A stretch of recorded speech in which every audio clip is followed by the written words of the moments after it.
All right. Hey, everyone. Welcome to our first ever webcast here. We have a lot of exciting members here on the line today. A number of executive directors, 2 former apprentices to speak about the National Apprenticeship Week, what went on during National Apprenticeship Week, and also give some insight into what's going on in the hubs in their regions.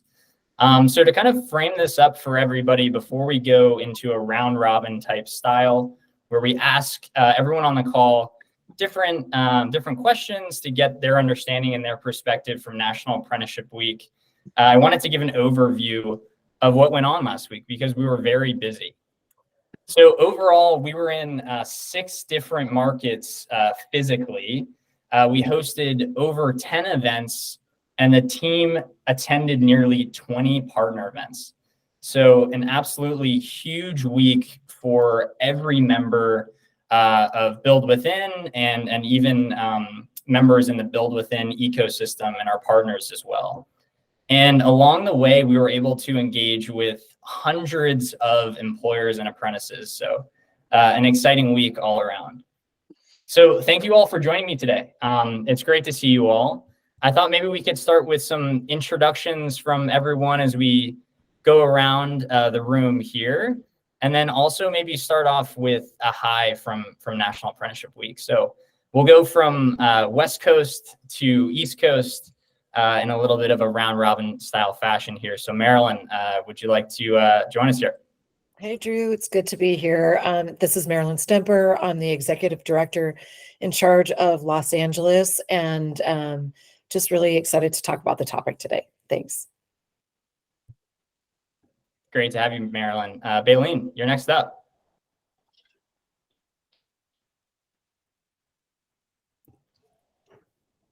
I think Baleen might be just cutting out for us, so we'll go along to our next executive director, Walton. Yep. Hi, everyone. I'm Walton Robinson. I'm the executive director for the Hamilton County and Chattanooga hub. And I think my high point from National Apprenticeship Week was probably Monday. We kicked the week off with a really strong event.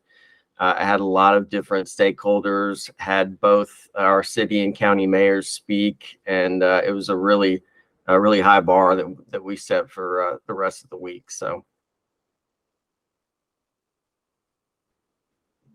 All right, Pete, you're next up. Thanks, Drew. Really appreciate the opportunity to talk with the other executive directors. I'm the executive director here in the Washington, D.C., Maryland, Virginia, Greater Washington area. And our high, too, was the bookends of the week, starting off with a first of its kind announcement by the DC mayor to start a service year program for HBCU students in the public sector, and then closing it out with skills-based hiring and hospitality. And I know we'll talk about both of those events later on, but it was really a great way to start and close National Apprenticeship Week. And I had the privilege of being joined in DC by Lillian, who I'll kick it over to. Thank you, Pete. Lillian Speranza, technical manager with the ABA grant. I would say the highlight for me was the support from DOL at so many of the events that I attended. Nice. That's great. Thank you all. As we kind of get into more specifics here about National Apprenticeship Week, I wanted to bring the question back to Marilyn here. I had the privilege of flying out to LA from BuildWithin HQ in DC and just spend the week out there traveling to a number of different events, including the SCAN event, a job fair outside of that we connected with a number of apprentices and employers, as well as a BuildWithin hosted event on Tuesday to kind of kick off the week on the West Coast. Marilyn, how was the week for you? And could you kind of detail a few of those events that you were jumping to? Absolutely. And so I'm not sure how many of you are aware, but in 2018, our Governor Newsom, made a mandate for 500,000 apprenticeships in the state by the year 2029. So obviously what we're doing at BuildWithin with the grant from the Department of Labor is amazing, but it feeds directly into what's happening out here in this particular state. One of the highlights was the SCAN event, Southern California Apprenticeship Network. It was a kickoff event. We've been planning for months. There are over 80 participants in SCAN. We had a number of employers who have just launched programs, larger employers who have just joined. So we had a couple hundred people that were participating both in person and online, and a number of different speakers talking about the importance. Adele Burns talked about some new funding that's available for employers. We talked specifically about youth apprenticeships, and just really generated a lot of excitement into the community. So that was one of the highlights. And as you mentioned, Drew, we also had an event at Fixins where we focused on entrepreneurs and small businesses. We had over 50 employers with us, and a number of employers so excited that they wanted to launch programs immediately. So it was quite an effective week, and as far as educating folks and helping people understand why this is so important. Yeah, that's great, Marilyn. I think also a highlight for me as well was just seeing the employers in one room and their excitement for starting apprenticeship programs. Just kind of feeling their energy and excitement into jumping into something new that's unknown, but also could be a huge benefit for that employer. All right, Walton, I think you're next here. I know we were speaking last week from a few different perspectives, but it sounds like there was an event going on every day in Chattanooga. So talk us through the week and a few of those events. Yeah, it was really exciting. We just decided as a community, we have a steering committee that guides the work here locally. And when we talked about National Apprenticeship Week, they put the challenge to themselves and to me to have an event every day. And so between a combination of partnerships with companies, with our school system, with Apprenticeship TN, which is the statewide apprenticeship network, we were able to put something together every day. And so we started the week with a launch event at the Construction Career Center, which is a purpose-built facility for apprenticeships, for training in apprenticeships. And then from there, we spent Tuesday in a classroom at the school system, and Baleen helped us there and joined us here in Chattanooga and shared her experience as an apprentice with the students. And we started to do a little bit of discovery on Wednesday. Baleen helped as well. We did a Chamber Chat podcast, which is an event taped live in front of an audience of business leaders. And that will go out.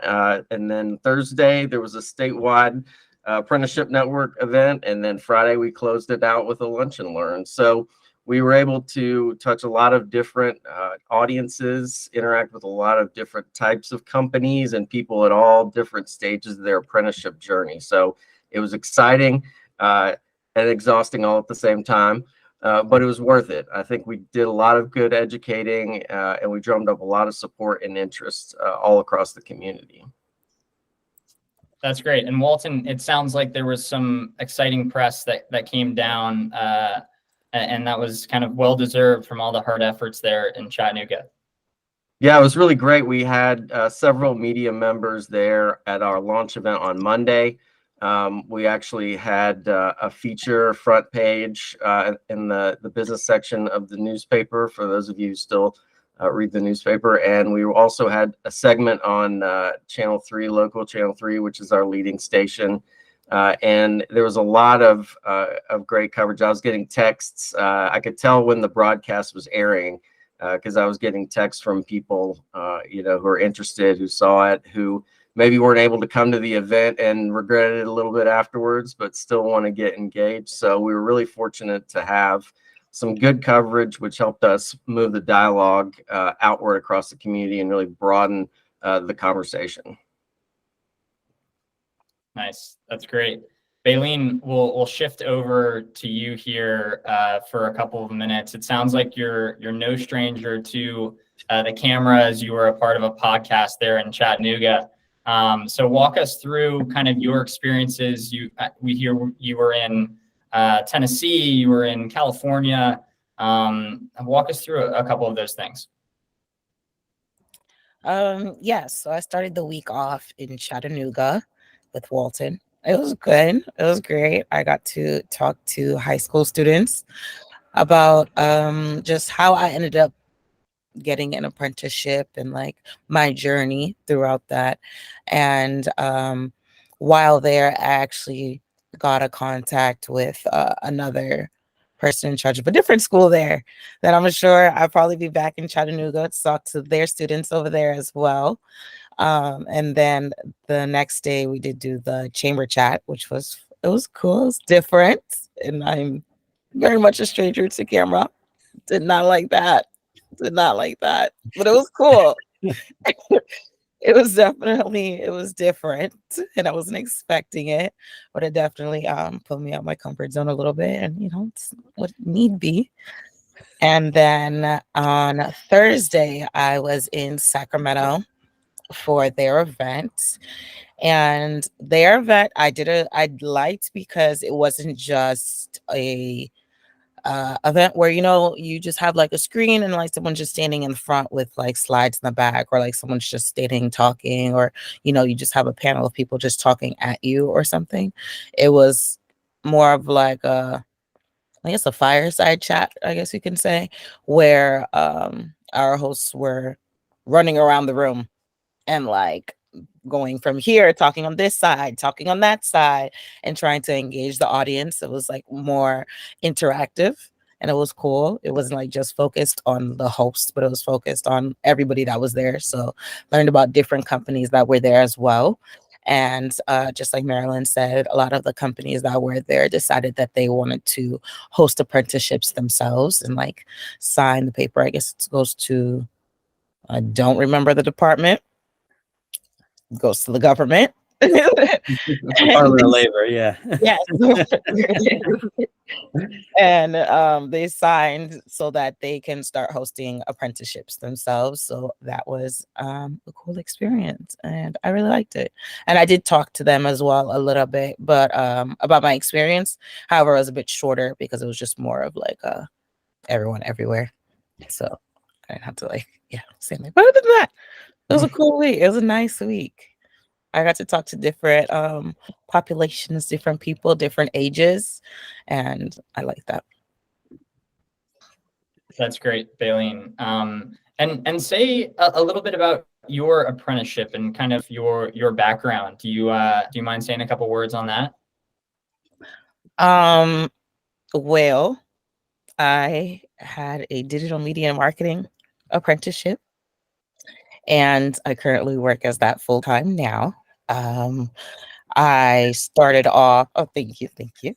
I started off as getting my major in health management. I have a degree in a Bachelor of Science in health management, and that just was not the career path for me. And I did not realize that until I got into the industry and started working. And I just didn't necessarily know what to do to get out. I just was applying everywhere. I was like rapid fire, applying to wherever I got in. I didn't care what it was. I was just getting in.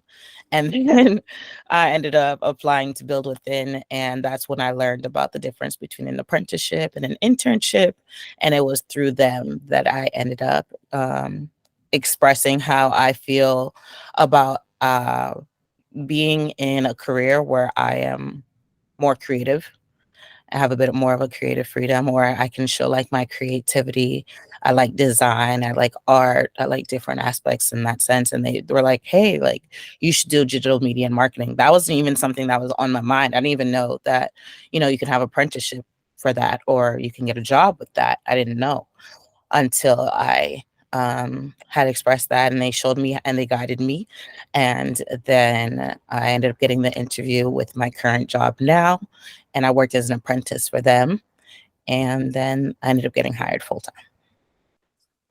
So That's great. That's an inspiring story, Bailey. And I think we have a lot in common coming from an apprenticeship background. So it's always great to hear your story. Pete and Lillian, shifting over to the East Coast back again. Sorry, Pete, didn't mean to cut you off there. I was going to say, before we move on, we'd love to hear your story.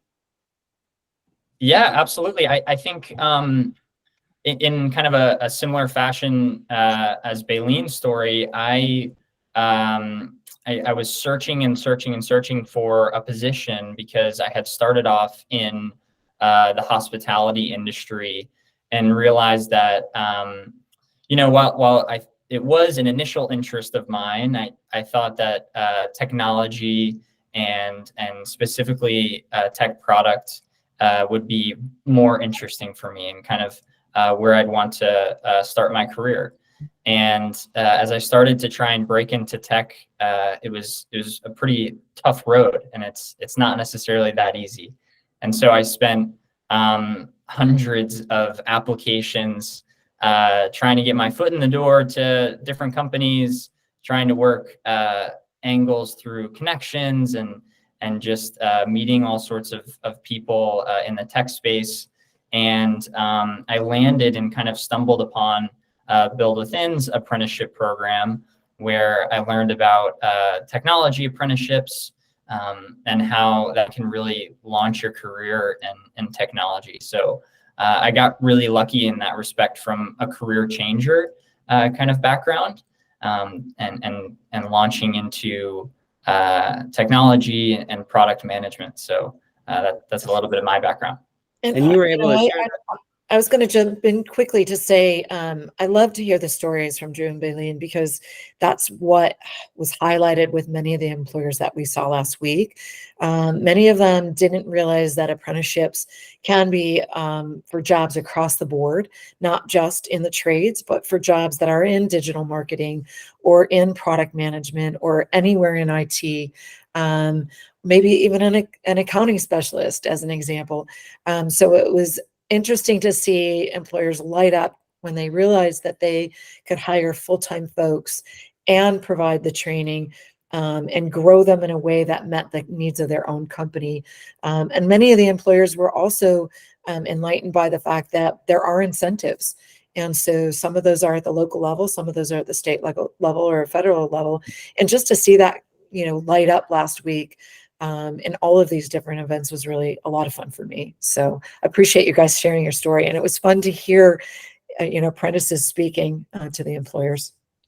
Marilyn, that was the exact sentiment that we heard in DC on our closeout event on Friday, when we were talking about, skills-based hiring in hospitality. And everybody thinks about hospitality as, the host at the restaurant or the person in the hotel that you might run against. But the reality is that hospitality is so broad, and it's like truly the first line that people see and engage with when they come and visit a city. And across the country, I know that there's a gap in the attraction of the next wave of individuals that are going to be coming into those jobs. And here locally, we have a concerted effort that we're in partnership with a couple of different organizations, including CityWorks DC and Donahoe Hospitality as one provider, that we're going to be focusing in on getting DC residents skilled up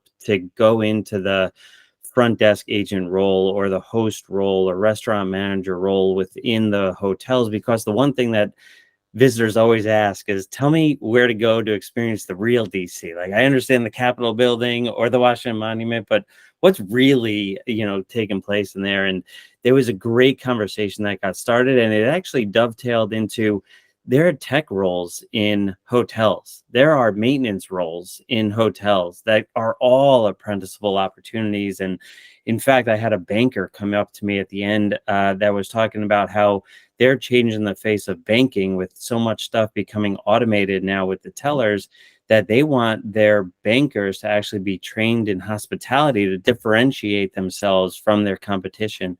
And I think that the area that we're going in is really one that's unexplored right now. And the fact that we're able to help all of these different industries and organizations start apprenticeship programs and bring in talent that may not otherwise have the opportunity to get in there is something that's going to be useful and is a huge business case. And as I started this whole webinar by talking about what happened at the start of National Apprenticeship Week in DC, the mayor had an unprecedented announcement where she's having public agencies bring on 25 apprentices in the next year that are coming specifically from HBCUs to expose them to public sector service and give them the earn and learn opportunities in collaboration with the Department of Employment Services here in DC, who have been a foremost proponent of apprenticeships and have been doing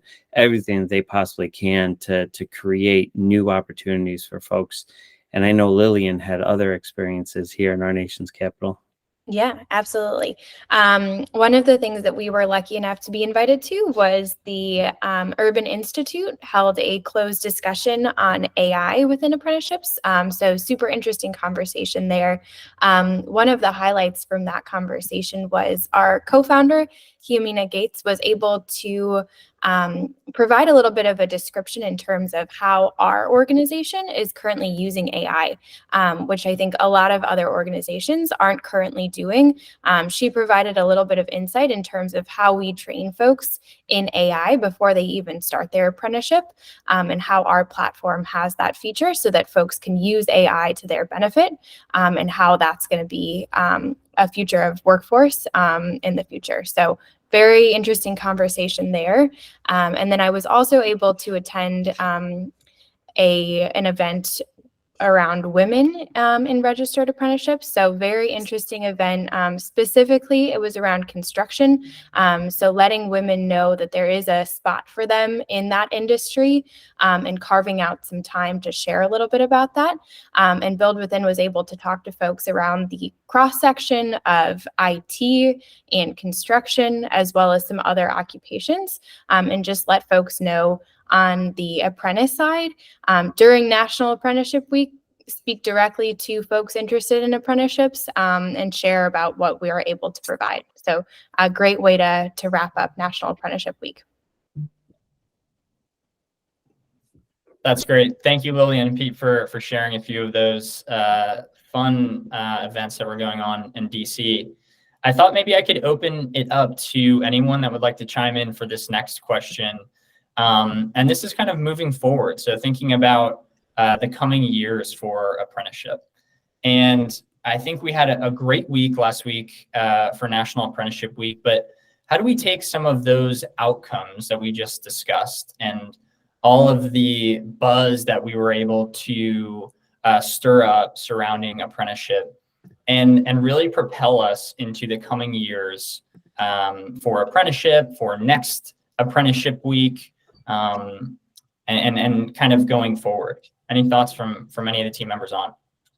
Yeah, maybe I'll just jump in first. I think what's the foremost of every HR leader's mind is how to open up talent, how to open up the labor pools. A movement to skills-based hiring has been taking place for the last few years, and there's a number of reasons why. There's a shortage of workers globally. There's a mismatch between the skills that people have and what companies need, because technology is changing every year. 20% of the jobs every year are brand new based on new technologies, like as Lillian said, AI.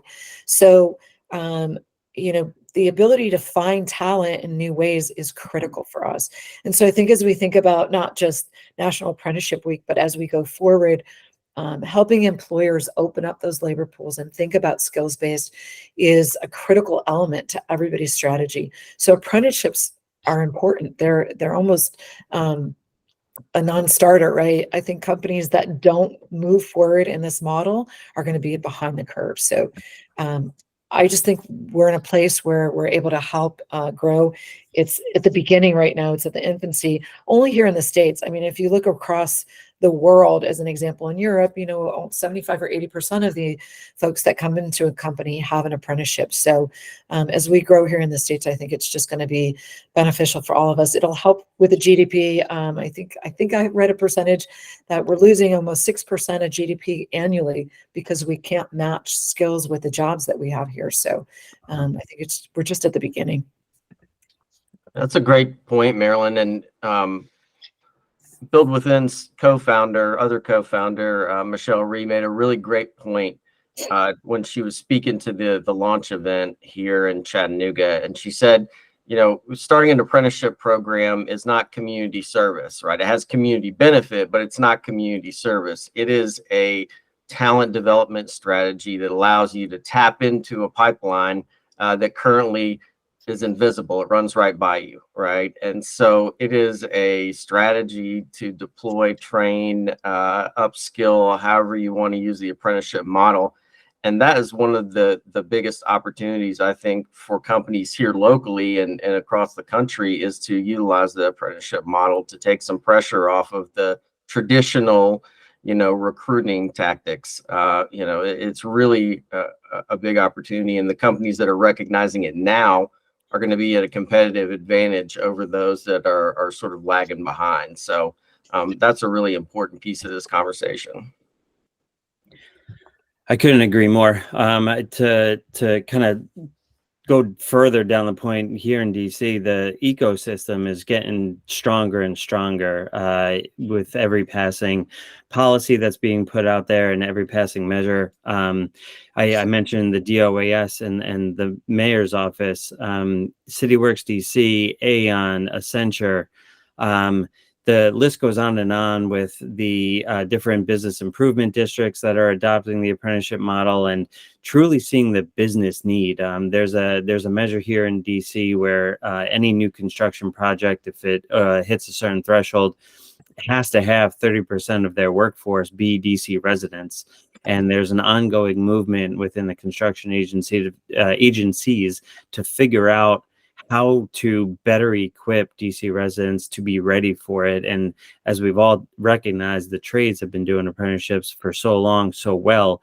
The matter is not just having the training systems in place, but getting the talent to be ready to enter those spaces. And how do we redefine construction for the modern age to get people into those pipelines that they hadn't been doing previously? And the ecosystem here is starting to really come together in a lot of these different spaces. And I think that's the real opportunity that at least the whole capital region here, from Maryland through Virginia, has at its fingertips. Yeah, Pete, I think that's a great point. I think coming from kind of a personal experience, I had not really heard about apprenticeship as an opportunity before joining BuildWithin. And so I think, events and week-long events like National Apprenticeship Week and even what we're doing here today are really important in spreading knowledge and the idea about apprenticeships as an alternate pathway, because I think there are a lot of folks out there that can really benefit from an apprenticeship. Could not agree more, Drew. I think that's a fantastic way to close this out. Yeah, absolutely. Thank you all for joining here. We were all over the place last week. So we were in LA, we were in DC, Chattanooga, Chicago, Sacramento, and so forth. So I think I'm already looking forward to next National Apprenticeship Week. And thank you all for joining today. Appreciate it. Thank you. I'm going to just put a plug in to say Baleen needs to be in our nation's capital next year. Yes. Well, technically I am, I've become to those events.